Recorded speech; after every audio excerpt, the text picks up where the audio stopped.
Inferno Men, igniting a culture of evangelization that empowers men to lead in the battle for sainthood. Come join Levi, Devin, Josh, and John as we engage into the fire.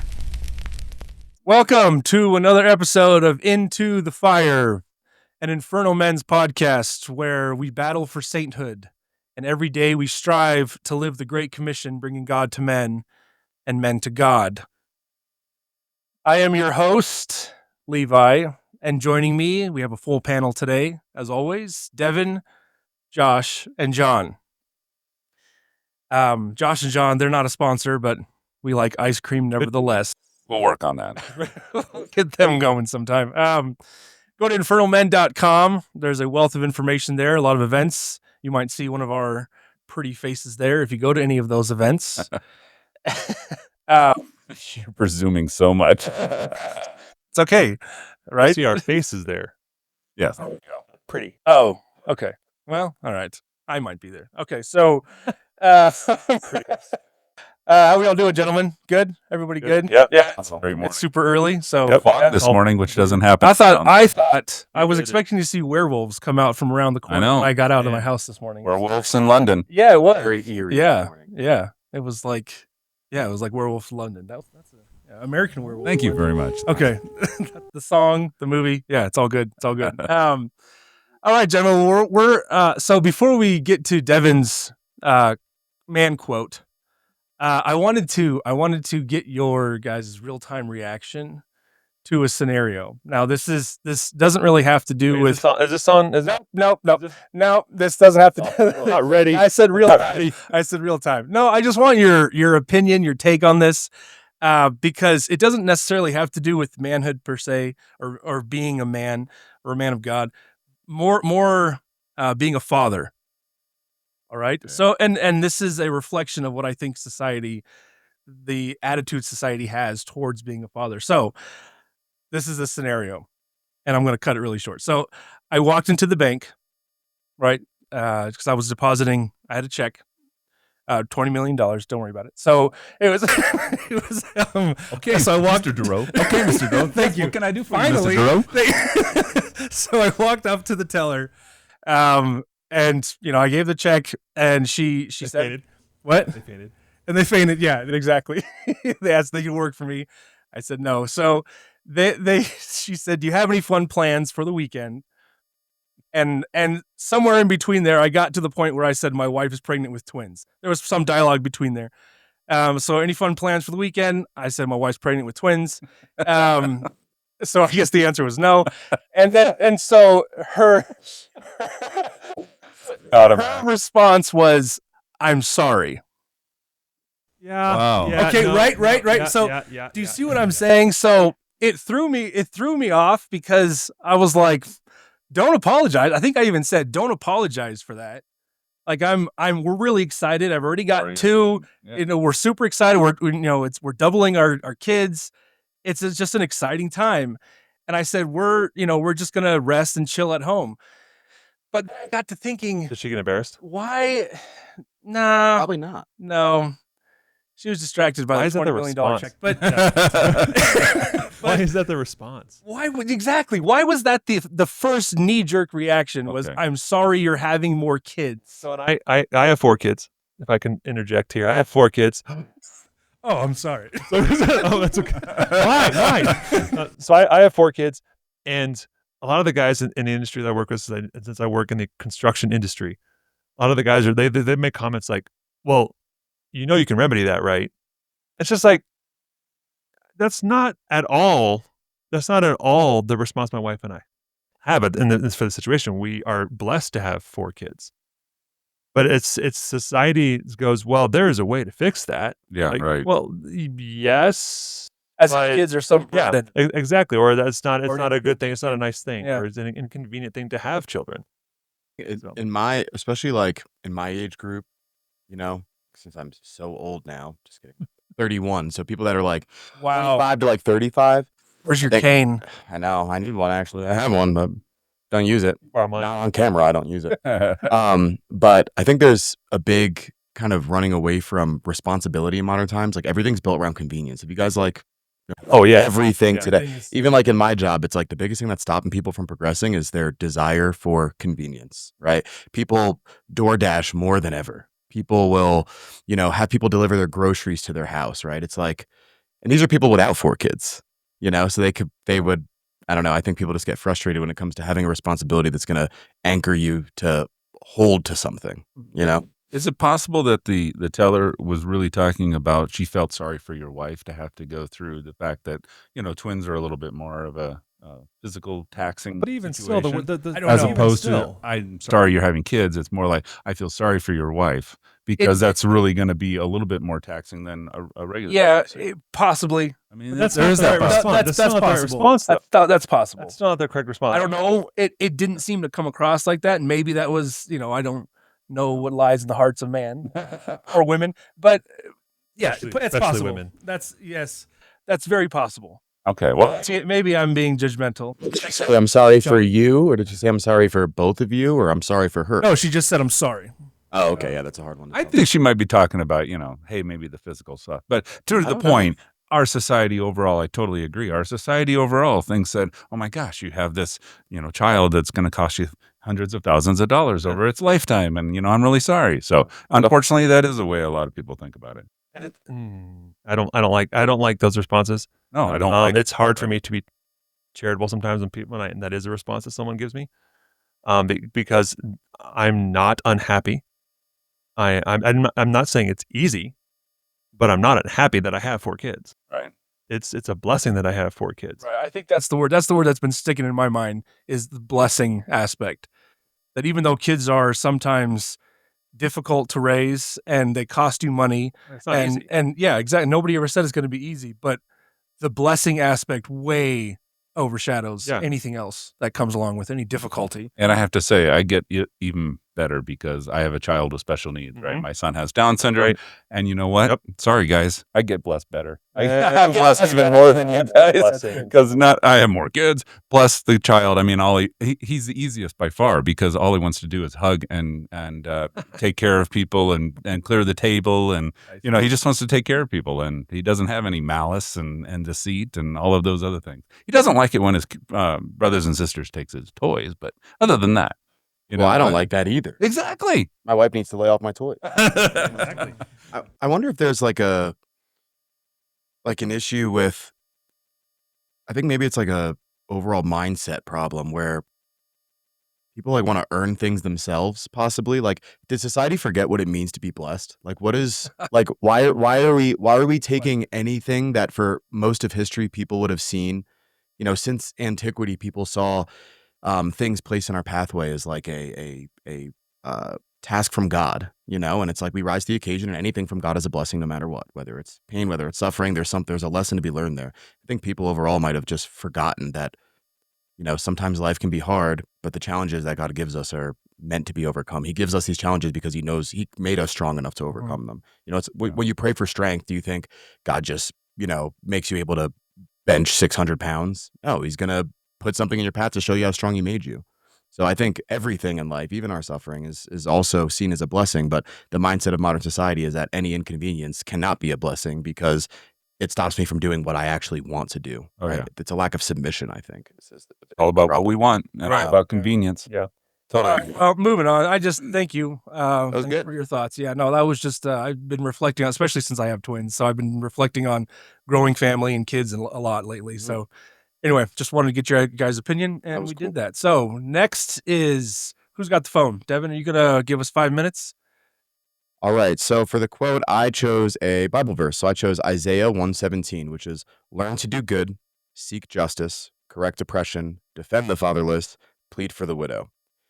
Now, it's not I wouldn't consider that like a direct quote, but I find each line interesting, right? Think something that's hurting the concept of manhood or masculinity these days is that we don't have a common objective definition for each of these lines that it's going over. Oh, yeah. How do we define good? How does in order for us to make the world a better place, we all have to have some understanding of what is good. Justice, what is just, true, right? Oppression. That one's interesting because it seems like it's always good to be alive no matter what, but there's some people that would think that, oh, you're oppressed, it's better to just not. Why would you want to bring someone into the world with so much oppression going on? Defend the fatherless. I find that very important, and plead for the widow. Right, those last two I consider those like charity, right? Like that's just you taking care of others. But that is a quote. You want me to read it again? Yeah, sure. Okay. Isaiah 1:17. Learn to do good, seek justice, correct oppression, defend the fatherless, plead for the widow. I think if that was written and that was the only instruction that God ever gave us, it'd be enough. It covers everything. It really does. It really does. It's almost the greatest commandment. Oh my gosh. The correct oppression is the line in there that's interesting, especially nowadays. Especially as Christians and as believers, to we are oppressed in so many ways that are beyond just Christians are oppressed today in a way that's less physical, like in the time of the Romans, where they were actually thrown to the lions. And there's so many more metaphorical lions that we are thrown to. So metaphorical insults and violence that we suffer. And that's a blessing on its own. I mean, there definitely are places in the world where they are physically persecuted. Right. You know, I mean, I've seen wild stuff happen to Christians, but how can we help with that? With that oppression? Yeah, I think we have to figure out whose definition of oppression are we using? True too. Right? Like, there's always a bigger fish. Someone can always have it worse, but it doesn't make it right. You know, oppression is oppression regardless. But we can't just think that just because somebody's looking at us a funny way that they're oppressing us either. You know? Well, like I said, it kind of all of it. I feel like as my sons come of age, I should have just handed them a sheet of paper with that on and said, "Go do these things." That's a good one. But to your point, we don't have a common definition anymore in this country because everybody's gone off and done their own thing and their own relative truth and so forth. It is so hard to get us all on the same page. I was actually listening to something on the radio on the way over here, and that's what they were talking about: is how we just aren't unified anymore, and what's it going to take to get unified again in this country? And first of all, it's got to have some dialogue. But anyway, back to this. It's just we don't have the same definition, and even if we did, we don't have the same plan of action on how to accomplish those things that you just wrote. I don't know if we're ever supposed to be completely unified on everything, right? I mean, that's why we have borders and ideas and different hierarchies of governments in the first place. But I think in order to be able to live this part out, I don't know, it's a challenging one for me just because, everybody has different definitions, but like, are we supposed to? You know, aren't we supposed to have some sense? Added on the important things. Yes, I the agree. Necessary things. Yeah. What about you, Levi? Which one? Learn to do good. We're talking about definitions. Everybody's definition of good seems to be, like you said, relative, more subjective, kind of just inward thinking instead of what's good for the other person and what's good for me. And the learn to do good, I love that because it means, so learning takes effort. And so that means taking an active step towards something, and in this case, towards a good. And then that begs the question, what is good? Or a better way to say is, what is goodness? Right? And so ultimately, learning to do good is teaching yourself, learning about goodness, which is God ultimately, and then that trickles down to mankind basically. And it's always, I think it always needs to have this outward focus of what's good for other people. And I need to take an active step to do good for other people rather than active steps to do good for me. And I think that's why society has flipped it on its head. Oh, we're done. That was good. That was a really good point. That was a good five. That's a good five.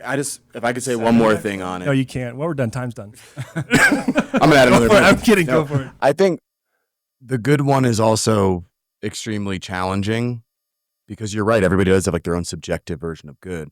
But I think that's where, our faith comes into play so much. Our faith is, it's what's so good about it is that it's the only one that really tells us to deny ourselves, and then I also don't think that we're all inherently good, right? Man fell. We all have sin. Like this is how we come into this world by design, right? But I think we can find definitions of good within our faith, especially from others, and just the Bible alone, we can find it too. But obviously, we need God's grace, and we have each other in the church's teachings. But like, we're not born good. We're all inherently bad. We're all inherently evil, trying to do good, denying our own self nature, right?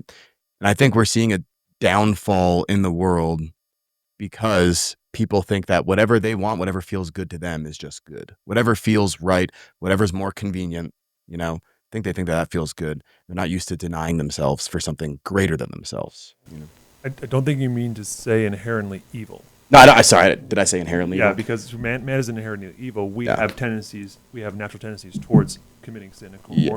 Yes, our inclinations, Yeah. our desires. Yeah, our nature is evil. Yeah, sorry. It's a fallen nature, right? Yeah. There's a whole philosophies class Right. that would love to debate you on that point Yeah. at another Well, I don't think that. I don't. Yeah. I just. I think the whole thing. Oh, Are we okay. inherently good or are we No. inherently evil? Yeah. I think I think that our We're inherently nature. good with evil tendencies. Yes. That's what I yes. heard. We have the capacity There you for go. evil. That class can now just Yeah, there we go. That's fine. Yeah, That's we fine.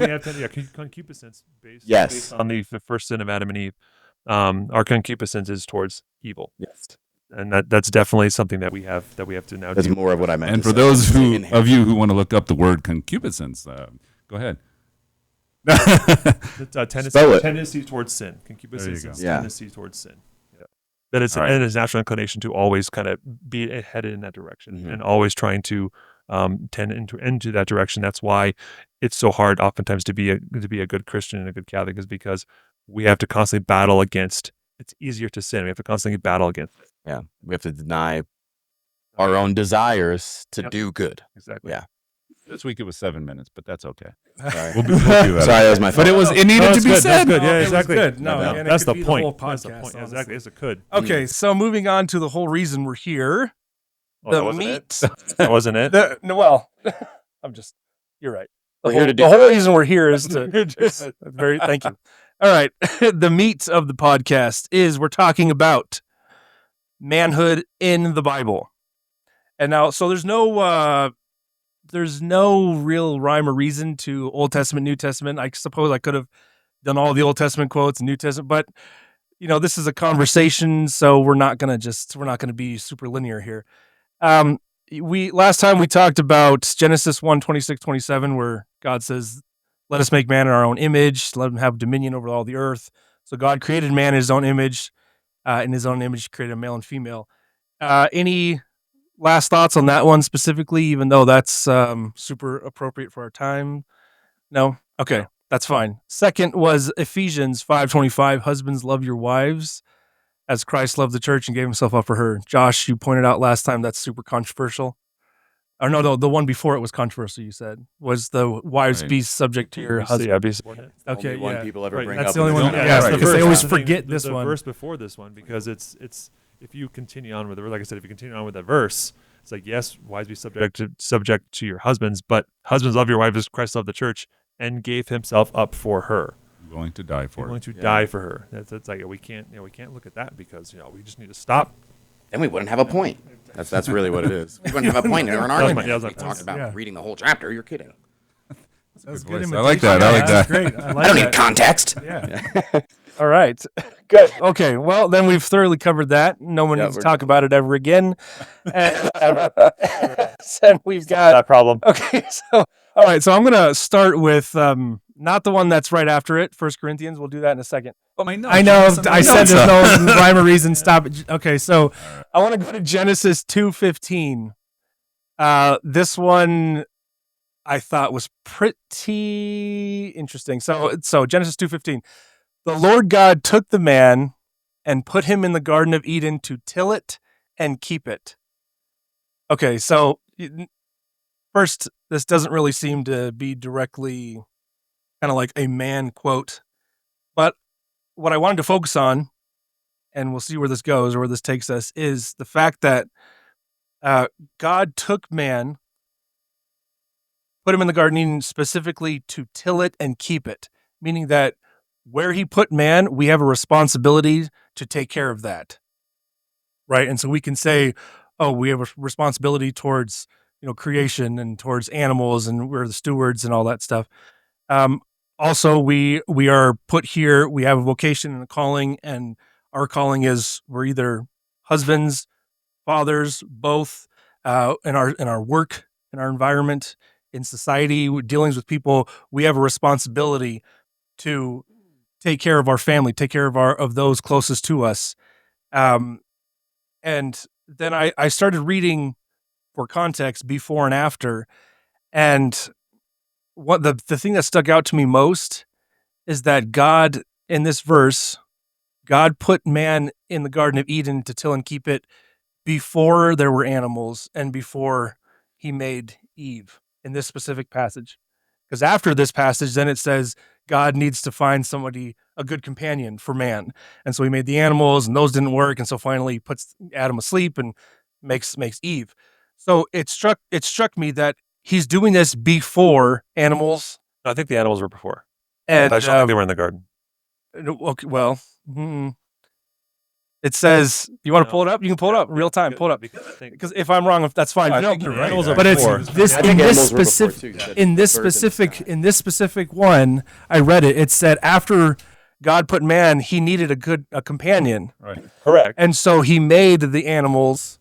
And come to the- Adam. okay, I Read think it. you're right. oh, read it, actually. and we'll. But anyway, So Team the Josh point on this one. I'm making is Even though you're right. we have a job, and that job in and of itself, for its own sake, is a good, because we weren't doing it for the animals. Adam wasn't doing it for the animals. He wasn't doing it for Eve, for his family, right? He wasn't doing it for creation per se. He was doing it for God.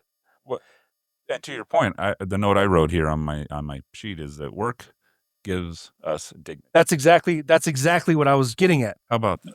And I, One line? no, and I was thinking from the very as soon as we read this, God from the very beginning gave man a task.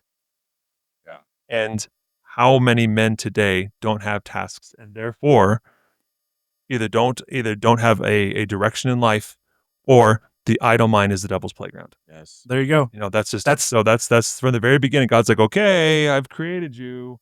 Right now you're perfect. Yeah, let's But find something to You do. need something to do. Which is an interesting point in and of itself. He's perfect, meaning he's not inclined towards sin, Right. but yet he still needs something to occupy himself. God, I need, Ooh, that's it. God's pretty smart. Yeah. So, no, but just like you said, the work gives dignity. The very work that we do, as long as it's in line with, all the good stuff, but the very work that we do in our day-to-day life, that in and of itself, as long as it's united to God, is sanctifying, is a good. And it's not just busy work, as long as we have the right intention. I'm sure all of us have experienced times of not being employed, and I tell you, when that happens, yeah, you don't feel quite up to it. Your spirit's down, and you just feel a little bit lost most of the time. Speaking for myself anyway, I definitely feel that when I'm not working. Well, if I go for Josh, do you have it? yeah. So this is that. Well, I knew you were right, Levi, the whole time. I never believed Josh. So this You were late. is chapter 2. I was late. This is chapter 2. So in chapter 1, the animals were created right before man. In chapter 2, like you said, Wait, let's hear it. in chapter 2, the Lord God then took man and settled him in the Garden of Eden to cultivate and care for it. Then it goes on and it says, so the Lord God said, it is not good for the man to be alone. I will make a helper to suit him. So the Lord God formed out of the ground all the wild animals and all the birds of the air, and he brought them to the man to see what he would call them. So I don't know. Again, this is So poetry. This is poetry. This is not. well, sure, it's This- not this literal, is but allegorical. So in the creation of the 7 days, the animals were created right before man. In this second story of creation, which is in Genesis 2, the animals were created as possible partners, and God did not find any partner suitable to man. So that's so right they with were sleep. created after. Okay. So what should God do? Did God choose? This is when I read it. It said another account of creation. Yes, it is another account. Right, exactly. So All right. Well, let's anyway, You have to get to the original translation. first. Right. So No, but- mine is right. I'd be Okay. crazy Because mine if was it's wrong. first. got it. So Genesis 1 is before Genesis 2. Sure. So therefore, Man, Yeah, I think I'm just. Strike it from the record. Devin's back on my side. He's a bandwagoner. It's very convincing. You remind me of some of these other quotes coming up about swaying with the wind. Yeah. Having a Like a direction. child. No. Not a man, but a So, child. That is the first thing. I am the youngest. I have much to learn. You are the youngest. That is the first thing I did think is from the very beginning, God gave man a task because God knows if man doesn't have a task, his idle mind is going to be the devil's playground. Yeah. And I think I think it's the biggest thing. What are people's like gardens today? Right? Like where within someone's like Allegorical. little sphere, allegorical gardens. Like where are people within their sphere of their life? What are guys doing today? Right? Because obviously it's not all just physical labor. No. There's a lot of people that are seeking their purpose from an employer. You know, they don't have like their own mission or their own kind of, not everyone has to be like an entrepreneur, but it's like, you know, I have so many friends that work for companies and they're like, I hate my company, but it pays good. What does that do to a man? You know, I wonder, that's very, very challenging because you have to provide, you have to work the garden. But when you don't have a garden of your own or when you haven't cultivated your own garden, what do you do? What is man supposed to do? Because there's a lot of people with no gardens, I think, these days. Well, I mean, you you have to do the basics, right? You have to have employment to survive in today's world, right? So, and I guess it just takes time to find out what your specific garden is and get to it. So for a while you're sharecropping and doing somebody else's garden for a while until you can find out whatever your own garden of Eden is. Yeah. And I wonder if it has to do with also having like hobby, having an interest, having something that's kind of occupying your time. Because again, if your time isn't occupied, the devil goes, hoo, hoo, hoo, look what I got, kind of thing. And so I think it's yes, we don't have a whole lot of physical labor, but what if we can occupy our minds with something that we enjoy doing, I suppose. But it's also fulfilling in a way. I think that'll probably be a metaphorical garden for a lot of men nowadays. Not to mention actual gardening. You can have a garden. Oh, it can be literal too. Yeah. Well, no, I think that's an interesting point. My mind wanders, but the whole point of whether it's yours or whether it's someone else's, because if you're cultivating, quote unquote, a garden that isn't yours, doesn't belong to you, you didn't start it from the beginning.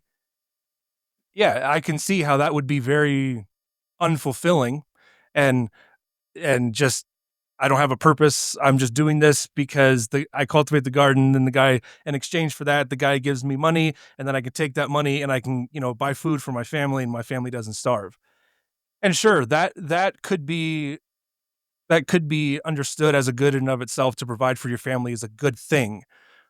But then when you have your own garden that you started from the ground up, and I'm not talking more metaphorically of like starting an own business. I'm just saying if you have your own thing that you own and it's yours and you're cultivating it, you feel a certain sense of pride. There's more effort that's put into it and accomplishment. And it's more fulfilling in the sense of it is your thing to overcome. And I think men lack, and we talked about this earlier, but Jordan Peterson talks about having a dragon to fight, so it becomes your thing to conquer. You're going to get the prize at the end. And so that in and of itself, the conquering aspect, the cultivating aspect of your own thing elevates it to just doing the physical work. It makes it more, it internalizes it. And and then we can elevate it, right? And so it's not just this physical work that you're doing.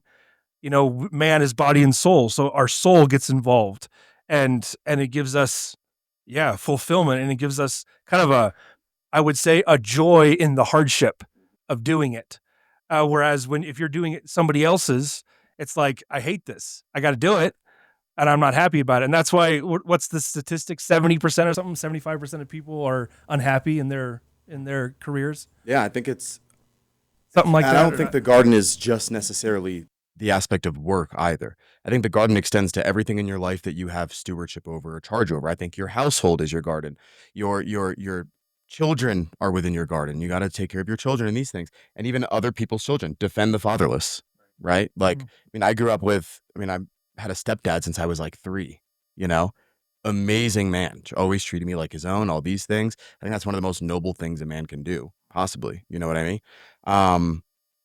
I think anything that you bring under your charge or anything that you're responsible for is your garden. That people see that as tasks, specific tasks, or work, or getting this paper, or getting this disclosure out, or something like that. But there's other things in life that are within your garden too, including yourself, right? If you don't take care of yourself, how are you going to tend to a garden? You know, I think. Put on your own mask before you put on some. Exactly. Yeah. So what I hear is that, honestly, we can never sit back and rest on our laurels. We always have a task to do. Even if we don't enjoy the physical job that we're doing to earn a paycheck, we still have a job. You have that job, you have your family, you have your own health, you have your neighborhood, you have people that you have obligation to in your sphere, in your garden. So that's the biggest thing that I hear from that is don't just sit back. God has given you tasks. It's up to you to recognize what those tasks are, even if every single one of those tasks is not a job and not an employment and so forth. You have people to take care of. And do we think that there's some tasks? I already know the answer because we all kind of think similarly. Well, different enough to be interesting in conversations. But how do we know if a task is good or not? Because as we know, there's jobs out there that are immoral. There's jobs out there that aren't good for our souls, right? How do we determine? Because I think just because somebody doesn't like their job doesn't mean they're not doing good. If there is the best surgeon in the world decides, I really don't want to do this anymore, but he has patients that are depending on him, what does he do? You know, if he's not feeling fulfilled, what does he do, right? Like, what is can there be dilemmas in How much good? obligation do we have? Yes, to yeah. the tasks that we are assigned, or the tasks That could be a topic for another time because I know there's more to go through. it's But I just think interesting. that's it. No, it is interesting. Right? How do we know? His How do job we is to get raise up the next generation. Gosh darn it. Go That's out and right. mentor somebody. That's right. Yeah. I don't know. Well, I think that's a big question, though. Well, I think that falls under the category of denying yourself, Mm-hmm. seeing that there's a good greater than what you want. Right. And perhaps that might be, you know, he continues in this specific example, he continues helping his patients even though he doesn't want to because they need him, and their need, physical or whatever, is greater than his want to go play golf. You're totally getting into like the whole idea about abortion as well. Is because is it convenience that you don't want to have this child? I mean, there's lots of reasons. Don't get me wrong, but I mean, usually it's about convenience, Right. right? Well, sure. Oh, it's just not convenient to have a child right now, or I can't afford a child right now, or all these other things. So, man, that really just opens up doing it for the greater good. Yeah, I think our culture Yeah. has so much told us that you have to take care of you, and you don't have to worry about anybody Yeah. else. Yeah. Well, exactly. But why It's is so there- self-centered. Why is there some things that people are willing to sacrifice their time or their care or other things for? That like it seems like men. There's always something that a man is willing to die for, you know. And greater love had no man than to lay down his life for his brothers, you know. Like men just rally behind that, right? Like, I'm willing to die for this. I'm willing to die for my family the way it is. But then if it's like, say, the surgeon, you know, that I mentioned earlier, or a tennis player that's making all this money and donating, and now he wants to be poor, whatever, any skill that there is that where people might rely on someone else. I don't think tennis is a skill anybody else relies on. Besides okay. That's why I was like, oh, maybe as a charity, I don't know, like just trying to swing it to make sense. But like those things, people are like, oh no, I don't want to do that. But every man has something that they're willing to die for. Every man does, I think. But here's the Every thing. They're willing to die for many things, but they're Yeah. not willing to put their socks in the hamper. And you know Got what? me. Yep. Yep, you're right. And My I socks are on the say floor. that as a joke, but I also say that You're as right. a serious point. No, you're absolutely right. All these little tiny things Yeah. that we die for and take a moment to do that somebody else, namely your spouse, doesn't have to do. Or your kids. All these little tiny things we are so resistant to do, yet we're ready to go out and Yeah, you're right. right? We were Yeah. the You big see thing. how that Yeah, you're is right. weird? But not It's got- Yeah, kill me. I'll do it. But do the dishes? Yeah. Are you kidding me? There's a quote. It's like don't trust. I don't know like the exact wording. I'm going to butcher it, but it's like, don't listen to how to make your bed from someone that doesn't have their own bed made. Yeah. Isn't that crazy? It's like, I'm willing to die for this idea. It's like, yeah, but like there's been dishes in your sink for 30 years. I don't know if your idea is right. It kind of like downplays like what you think is. Well, I don't so know. my call That's to action interesting. is, gentlemen, Pick up pick up your socks, do the dishes, Tagline: Pick up your socks. pick up your socks. That changed my life. that's the- I yeah. have socks on my forehead. Well, yeah, pick 'em up. that's the little way, right? Devin's life today. Got to pick them The up. little way. The wise There was- words of John Crest. There was years and years ago. There was an admiral, I think it was, who gave a graduation speech, and it was titled. It's on YouTube. Make and Your it was, Bed. It was It's a titled. book as well. You can't change the world, or if you want to change the world, make your bed. I think Interesting. I think I've heard that. Yeah. Yep. So There's a book called there you Make go. Your Bed. That's I didn't Something steal like it that, from too. him, by the way, but it was yeah, my that own was thought plagiarism today. going all over the place. All right, so okay, well that's bringing it back down to that. The whole point was the task in and of itself, right? And it's a task. Because man can find fulfillment in the tasks, no matter what the task is, as long as he can unite himself to God, right? Even It needs to be occupied. It needs to be it needs to be occupied. If you have any more thoughts, we can jump back to that one. The another one I wanted to talk about was this one, which a lot of people talk about it. It's the 1 Corinthians 13. I feel like it's misunderstood. I'll read it. 1 Corinthians 13:11. When I was a child, I spoke like a child. I thought like a child. I reasoned like a child. When I became a man, I gave up childish ways. On its face, I think it just people mostly think like, oh, you were a kid, so you just played, and then you became an adult, and now you have responsibilities thrust upon you. And you gave up those ways. I think Paul here, I think, and you can correct me if you think I'm wrong, is he's saying for a good reason I gave up those childish ways. Right? But the way I look at it is when you're a child, you did those things because they were good for you at the time. And then now when you're a man, you gave up those ways because those ways of acting as a mature adult are not good. So therefore there are other things you need to do that are good as a mature man. I gave up my childish ways because I have other things to do that are more important. So do you think the men today are just not recognizing the fact that they have new tasks, new responsibilities? I think yes, yes, you can put it that way. I think it's we're dealing with a bunch of 40-year-old 5-year-olds. Man-child? Exactly. Man, It's and this has been a problem, right, for decades. But it's the fear of maturing and taking on, to go back to the Jordan Peterson, taking on your dragon in life and going out and conquering it. I want my parents to take my dragons and conquer them for me. And I was listening to a podcast on the way here, and the guy was talking about how his son went to McDonald's and he didn't have to have any human interaction. He went to McDonald's, to a kiosk, and he orders burger. They gave it to him, and he went home. Wait, so he had interaction. I suppose if So they yeah, gave him the but burger, I get your point. number 25. I mean, so that's Or sometimes it just goes into a shelf and you just go to the shelf Yeah. and grab it and go. right. So it's this idea that people have that we want to just be safe and cocoon me in my own security bubble, right? As Trying to figure out where you're going to go with this. That makes that, I like that. Many of our kids today can't pick up the telephone and call a business. My kids tell me that all the time. Oh, I'll just look at it online, or I'll text something, or so. I was like, well, why don't you just call them and do this? And I don't want to have to call somebody. I'm like, Talk to what? somebody on the phone? Yeah, exactly. They look at me like I'm got two heads or something. Convenience only. Convenience only is what everybody wants. It's just great. Well, and But but it's not convenience- convenience. It's fear. I see it. all Yeah, the I think convenience They might be the it- extreme. don't. it's- What if they yeah, ask me yeah. a question? Yeah. It's Oh my immaturity. gosh. It's the idea that, I have to interact with somebody. Social anxiety mixed with, It's but they use anxiety. convenience as the purpose, right? can't believe Yeah, how social rampant anxiety, having to be a human for a second, right, and having to Yeah. interact as It's- if we don't have technology. Yeah. I remember the first time I experienced that, I was naive and I was in the seminary, and during my the part of my formation called the novitiate. It was 2 years.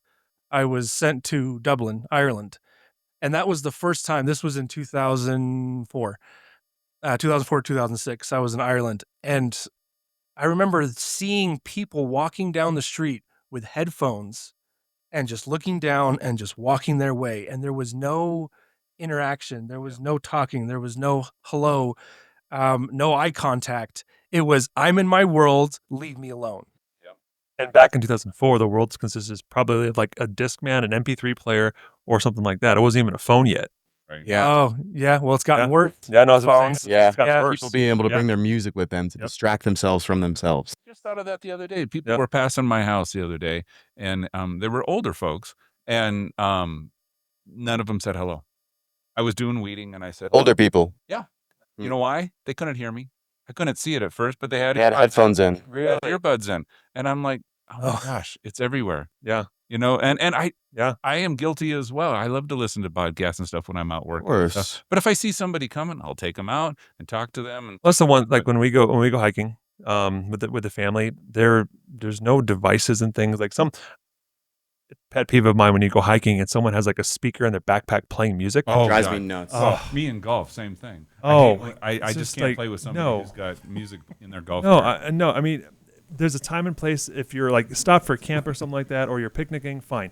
But if you're walking, there's so much sound and things around you. If you're wanting to be distracted, why are you out here? Yeah. Well, if you're wanting to listen to something else, why are you out here? Yeah, stay inside. Yeah, it's just Get out. You don't want to see the world Get out anyway. of Just nature. stay inside. Yeah. Nature's not for you. go to a dude. treadmill. Yeah. Oh, yeah. So it's All the so time. that is one of those things that I don't that idea that we have to be. It has to have something, so some constant audio or something, listening or watching or something that's constantly keeping our mind going. We are That's scared not of just silence. ourselves. That was one of our podcasts. That was, I think, it was the Yeah. first episode Yeah. when it was Silence. like, why is the modern man afraid to be left alone with his own thoughts? Yeah, they're scared of their But that is Yeah. that goes back all to the very beginning of this. That is childish. I want to be distracted. That is childish. My kids, Toys. if I said, "Do you want to read a book Playing or do you want to watch something on the iPad?" Mm, What are they yeah. going to choose? iPad. iPad. Yeah. Why? It's instant entertainment. Yeah, they don't have to They don't develop have to their think own about it, yeah. entertainment. Yeah, wow. So therefore, we have to go. You may read the book. You don't get to have the iPad today. What does that do? Because I feel like being distracted by entertainment, right? Like not you playing with a toy and developing your own world and story in this. What does it do when children miss out on the opportunity to create in their own mind? What happens if they go through their whole life with an iPad? What's going to happen when they're 30, right? Are they going to is their creativity less? I'd be curious. I'm sure like by the time that I'm like in my 50s, there'll be studies on this kind I of was gonna stuff. say Because that- I think it's too early to tell now. No, I don't think it's too I early. don't think so. There are studies. When I was a kid, Mom, basically they opened up the back door and said, "Come home when the light goes on." Mhm. I left at 6 a.m. She said, "Come home when the light goes on." Yeah. 12 hours later. Yeah. Yeah. It's like, Yeah. Yeah, I think and it's, here's a I stick, guess by the way. regionally. Here's a stick. Here's a stick. Yeah. And now it's a gun. Now it's a sword. Now it's Exactly. this. Yeah, I mean, like, where I grew up in Hudson Valley, New York, we all had, like, it's very rural and we all had farms and land and all this. So it was very similar when I was a kid, too. I mean, I didn't have internet on my phone until I went to basic training. So that was weird. I had to use the payphone to, they I get felt like a your little one out of phone it. call at the Yeah, end of back every home, I phase and I had to go out returned- to a payphone. I mean, it was free brothers. for us because it was like a little card thing. But still, it was, my brothers were raised very different. But even my parents, they were like, we're not getting you an iPad, so, but still they had more entertainment. Like I wasn't allowed to just sit in front of the TV all day ever. Because when my dad came home, it was time for him to watch TV and relax. You know what I mean? But So we still did entertainment back then, too. we still did. Different. And I'm sure the parents that didn't have TV growing up, the parents that didn't have TVs in their house growing up, I'm sure they were like, don't sit in front of the TV. You're stunting your creativity. You're distracting your own mind. You're not going to be a good contributor. I don't know what the word would be. It's pronounced contributor. Contributor. No, it's not. It's contributor, right? Just kidding. Oh. It's contributor. The other day, Contributire. my daughter's been doing nails lately. She's really into this. And the other day, I could not come up with how to say paint polish. right? Paint nosh? Exactly. That's what What's I that? said. And I'm like, what paint knowledge? Oh, nail polish. Oh. All I could come up with was paint knowledge. And You're spending too much time on your iPad. I was like, I completely forgot your creativity. I completely forgot how to say nail polish. Life's hard without autocorrect. Yeah, well, that's Language is hard without autocorrect. that's so. Laughed at me like, okay, Dad, you're gone. I think that the whole iPad aspect, it increases. Josh and I can vouch for this. That when you have entertainment, so video games, iPad, TV shows, whatever, it makes you selfish to the point where you exclude people. So it's not only don't bother me, it's exclude people. The reason I say Josh can vouch for this because when we were kids, our uncle bought us a Nintendo. The original NES. The original NES, and as soon as it got into the house, my parents noticed. Our parents noticed that we were just fighting and bickering, and it's my turn, and I want to play in this and that, and it's you're excluding somebody and putting an inanimate object above a person.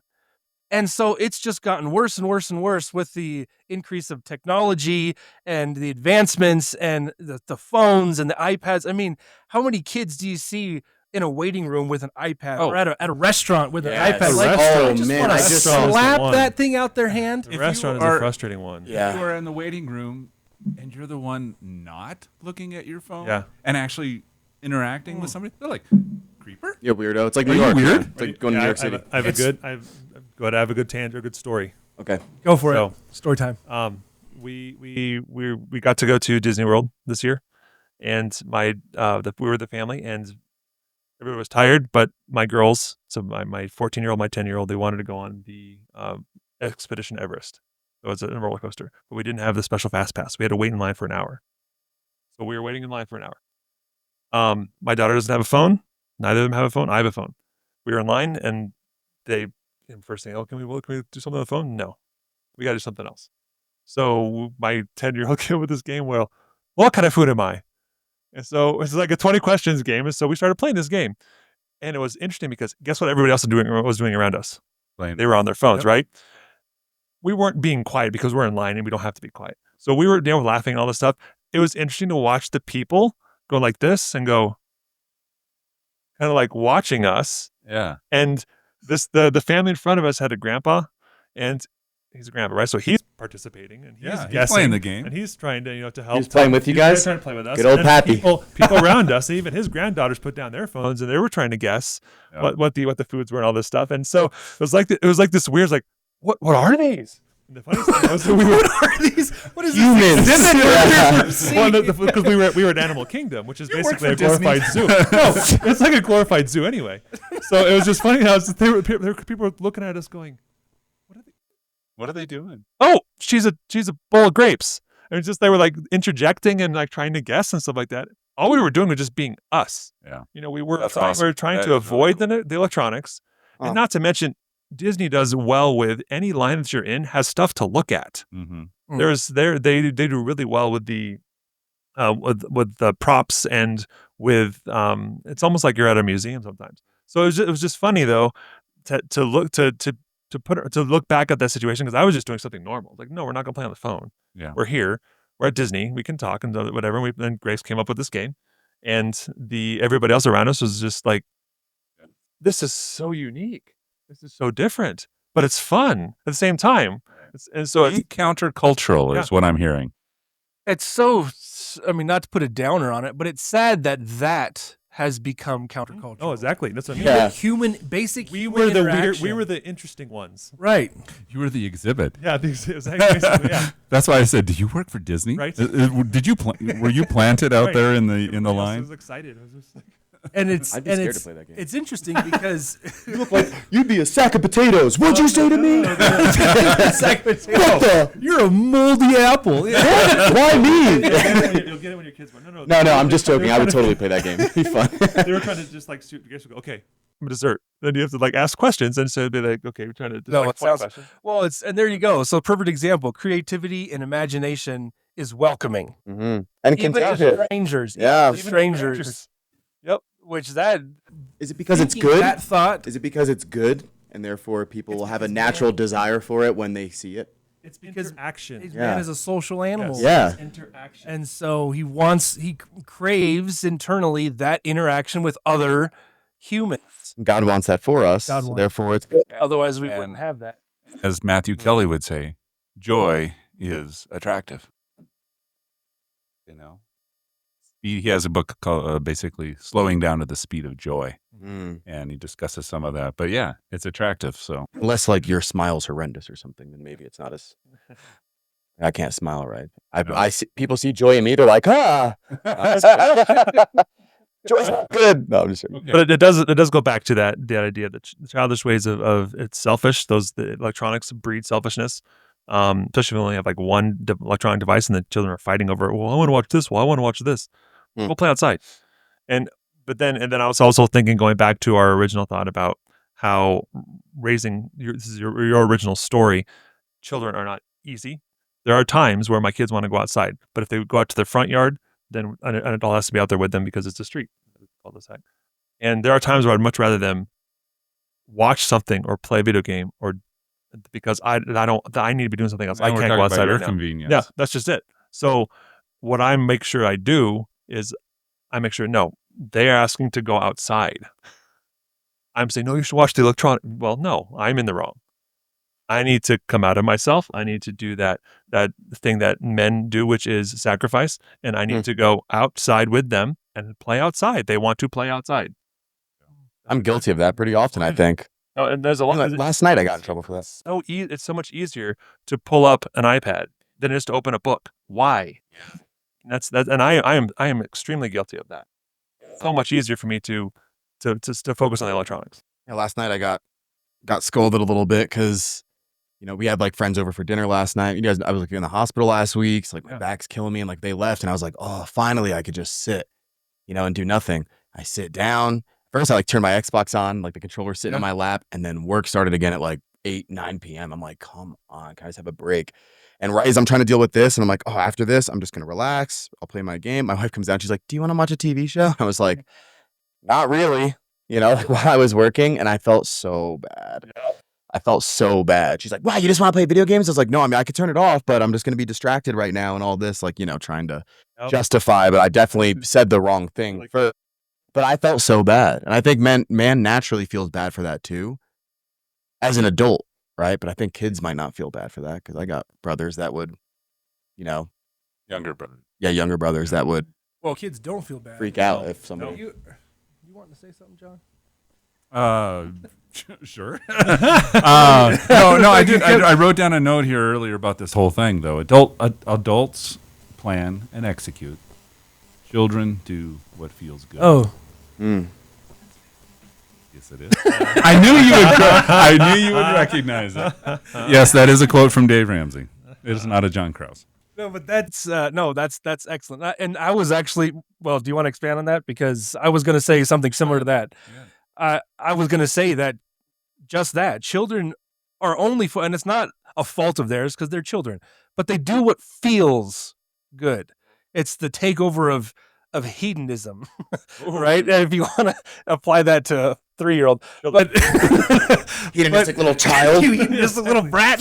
Yeah, exactly. So, right, but that's what I'm saying when I said earlier, a 40-year-old, 5-year-old, he's still focused on what feels good, not what he should do or what he ought to do. That's society in general. Well, and it's what it is. And becoming always, society more and more, I think. And society is promoting it. Mm-hmm. Right.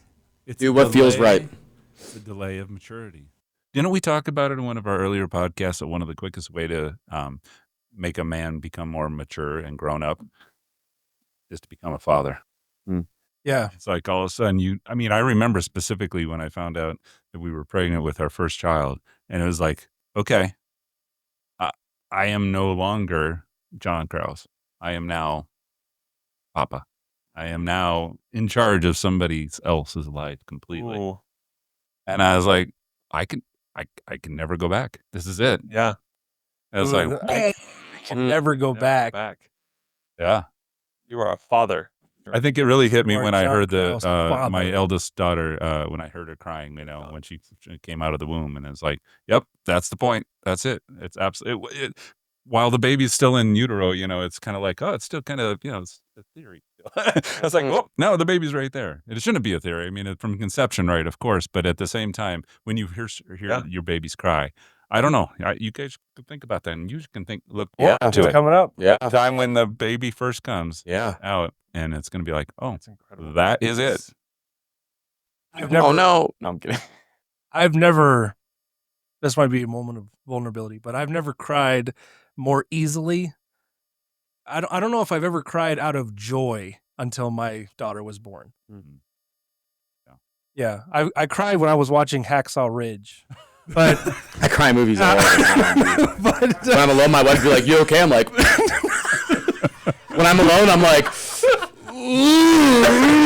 like tears running down my face. I get so emotional. What's that? The All's Quiet on the Western Front gets me so emotional. Just the beginning scene. Because they're all all trying to drop out of school and forging their letters to go to war, and they think it's what they should do, and then they have no idea what they're in for, and then they get there and it's just awful. But that's I cry all the time. The police officer. But out of sorrow, not joy, after having a child, right? Yeah. But I will, I'm sure of it. The, Because I'm a sucker, I'm a baby. say the police officer in Cloudy with a Chance of Meatballs haven't seen sucks the tear back. It's such a great, That's a skill. such a great scene. But is it that's possible? what men want to do. 'Cause I need to Don't learn see me that. crying.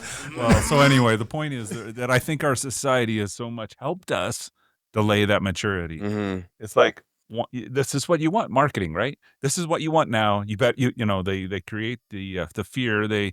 What is it? What's the part of the brain? The Medulla. I don't know what's it. Oblongata or whatever. Oblongata. Anyway, the part that does it. I will say it anyway. The part that basically turns off reasoning when you think that there's fear, when there's a threat. Like your fight or flight. Yeah, fight or flight or freeze, right?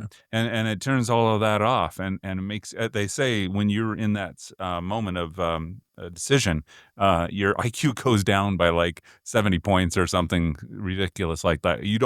All you do is think about survival. You no longer. It's think no longer about IQ, it's EQ at that point, right? Your emotions are going to and dictate if the what's going on. marketers can make you think that you need this product for survival, or you need to do this to, just to even survive, to Program. get by, then they've won, right? And so our maturity goes out the window. So anyway, that's the point. I think our society has made us less mature or delayed maturity, and so therefore we're having a lot of these issues. There, I don't know if you guys have heard of Andrew Huberman. He's a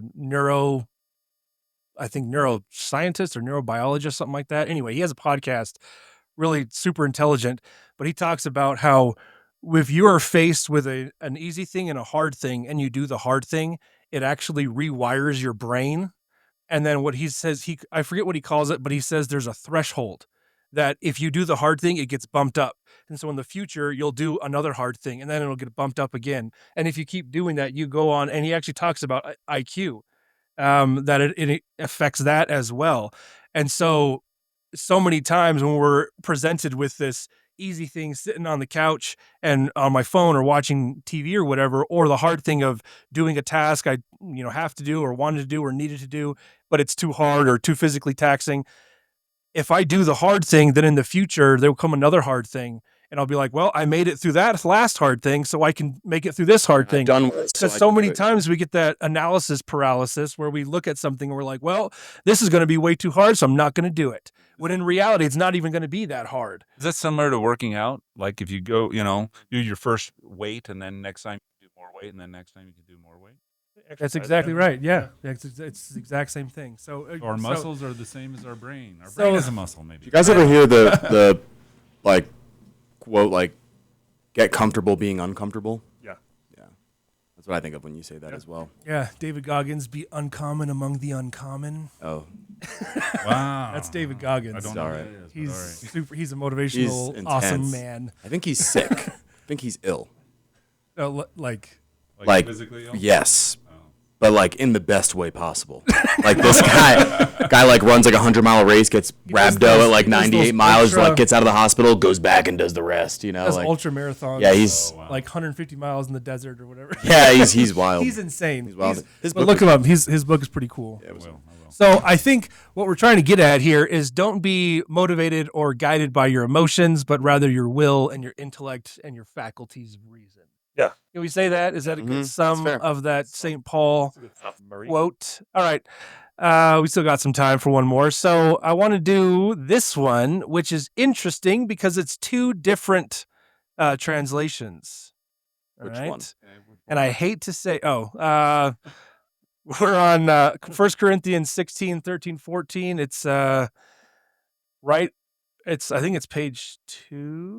Yeah. We don't have page numbers. Oh, Yes. that's your fault.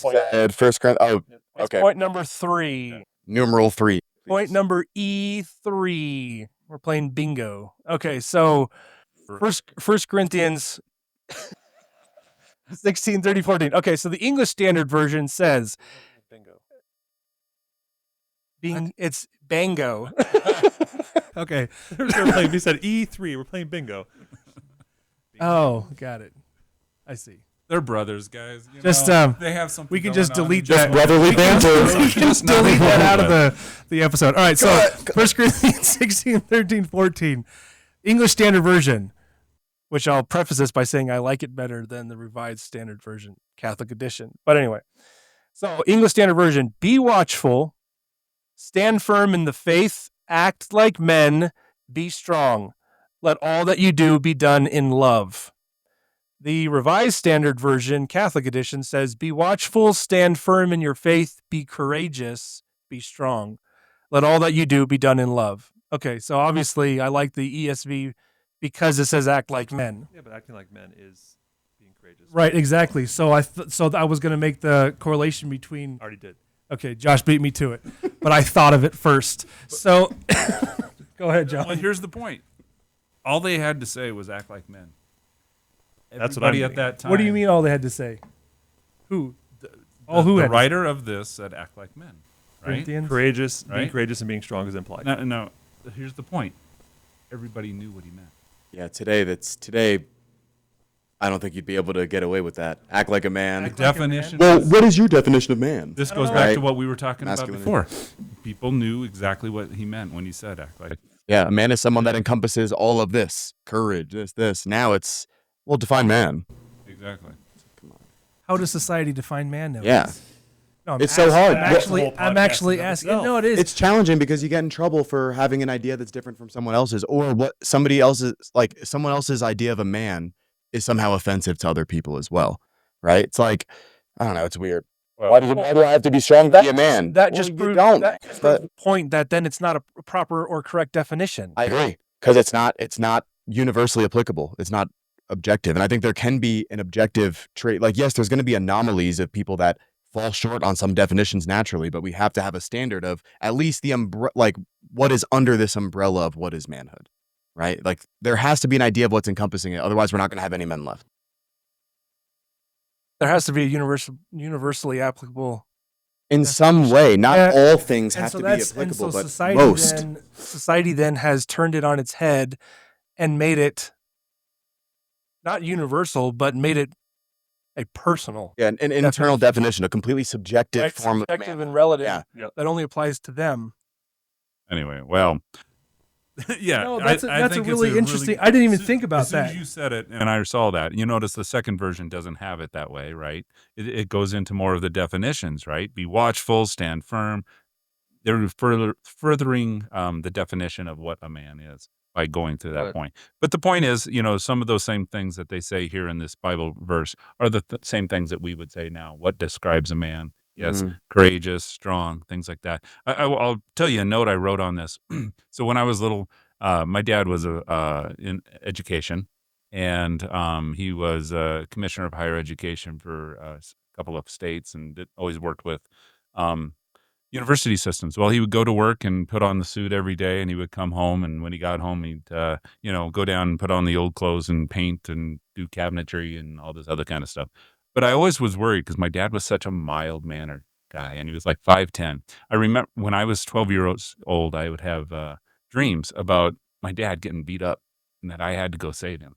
That I had to, as a 12-year-old, I had to go in there and stop. Wow. But how wrong I was. I found out later in life that my dad was like, as a kid, oh my gosh, he would get in all kinds of fights all the time. He was a total stud. And but what he did is, because of maturity, he grew up Became tame. and became a man, and he was strong, silent, still slight of frame, but strong and silent, and had a command that he commanded all these people in this extremely high level position for the states. And I was like, wow, that's what manhood is. And then on the other side, for his faith, we got the example of him and mom every single night. Every single night they said the rosary before they went to bed. Wow. And I was like, as a kid, you don't see that right away because they go to the room, they close the door, whatever, and that was it. But then there you see it. So my point is, my dad, even though in my little kid's mind, I felt like I had to defend him, but in actuality, he was a way stronger person than I ever knew. Yeah, the perception of man, like it sounds, he was wild when he was a kid. He became tame because he had to. He had a garden to tend to, and then he still had the capacity, of his younger self. But I think that's a part of learning, right? I mean, we mess up when we're kids. We learn lessons from it. We do things that we wouldn't do when we're 30, when we're 18. Like it's just, I think that's part of what it is. But your dad sounds pretty sick. Yeah. Sounds pretty cool. He sounds super He's no longer with us, but yeah, I'm sorry. I know he appreciates that. Well, he's with us through you, right? I mean, Yeah, that's right. generations. Yeah, no, that's cool. No, that's really cool. But I wanted to kind of focus on the be watchful, stand firm in faith, act like men, and be strong. And St. Paul strings these together because they're all connected, right? So be watchful, kind of guarding, like you were talking, your garden. That would be an aspect of cultivation. Stand firm in faith, which, I mean, we can talk for days about how your kids. So talking specifically about faith, when your kids will Saint Dave Ramsey. Wow. Watch it. So he says, Dave Ramsey says what? That's a Freudian. So he says that with kids, more is caught than taught, right? Yeah. And so when kids see you living your faith, they will live their faith. There's been a lot of studies and there's a lot of statistics out there. The effect that a man living his faith has on his children, on his kids.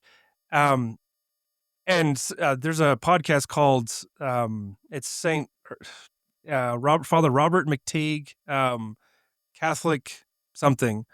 Anyway, it's on EWTN, I think, or Station of the Cross Radio. Anyway, he says that the biggest problem nowadays with Catholics in church is that kids see their parents showing up late, leaving early, and then he says getting their participation trophy is what he calls it. Yeah. And it's us. And I would have to say that in part society has kind of influenced men to live like this. Like faith is not as important as it should be, and so we've fallen into this that mass is an hour, or our faith is an hour a week. Yeah, chore. Right, exactly. Yeah. And it's a thing I don't really want to do. Yeah. I do it because I'm Catholic and I don't want to have to go to confession, right? But but it's I think we fall into that kind of a lax view of what our faith actually is, rather than the prominent place it needs to hold. Household. And and so stand firm in faith. Stand firm in faith, even like you're talking about earlier, Devin, about being persecuted or being laughed at or ridiculed. Who cares? Yeah. This is my faith. This is what's important to me. This is what I'm passing on. This is my real legacy. As soon as you become, as soon as you get married and become a father, your vocation, like you were saying, it changes to this. I now need to get this person to heaven. I now need to get these kids to heaven, and that's it. And that's what you're judged on. Not solely, but that's a large, that's your purpose. That's your mission. Your purpose. Yeah. That's your calling. Your vocation is to get these people God has entrusted to you, these blessings, right, to get them to heaven, and then be strong. I mean, that speaks for itself. Um, and Josh, if you want to touch on this, but the whole thing about act like men, and then in the other translation, be courageous. Being a man is being courageous. Like you were saying, they knew as soon as Paul said, "Be a man," they knew that meant A, B, C, and D, and one of those letters was courage. Yeah. So the whole this list it really struck me as all these things are aspects of what a man should be, and primarily the faith, and then he ends it with let all that you do be done in love, and that harkens back to the whole what remains is faith, hope, and love, and the greatest of these is love. And Husbands, love your wives. there you go. Yeah. Yep. Yeah, it's this self-denial, putting other people ahead of you. Yeah, so go ahead. That was sorry. No, Put that your was socks great. away. Yeah, Put your socks away. Pick up your socks. Your socks. I mean, Yeah. Don't forget the little way. Yeah. Yeah. Totally. So that's anyway, so I don't know if you guys have any other thoughts on that specific quote. You made me get even more thoughts on that. I wasn't thinking about it like that at first, but now I'm like, can any of these other ones exist without having the other one in there? Like, can you have love without being watchful, standing firm in faith, be men, be strong? Because if you're not, watchful, is it a true form of love? If you're not courageous enough to, be willing to die for your wife, is it real love? Like, if you're not willing to stand up for what's right, if you're not firm in your faith, can you have love without any of these? Can you be strong without any of these? I feel like they're all kind of work together, and you just got my cogs turning, because I'm like, which one of these can be applicable if you don't have the other? Well, does say Paul, I don't know which book, but he says, if I do all of these things without love, I'm just a Nothing. Yeah. clanging cymbal gong. and Yeah. gong and just making a loud noise. It's those My good Catholics, we don't know the actual verse. exactly right. I'm a good Catholic. So so We keep needing to look to the producers. Hey, throw that up. Throw that up. Bring that up. On the thing. yeah, exactly.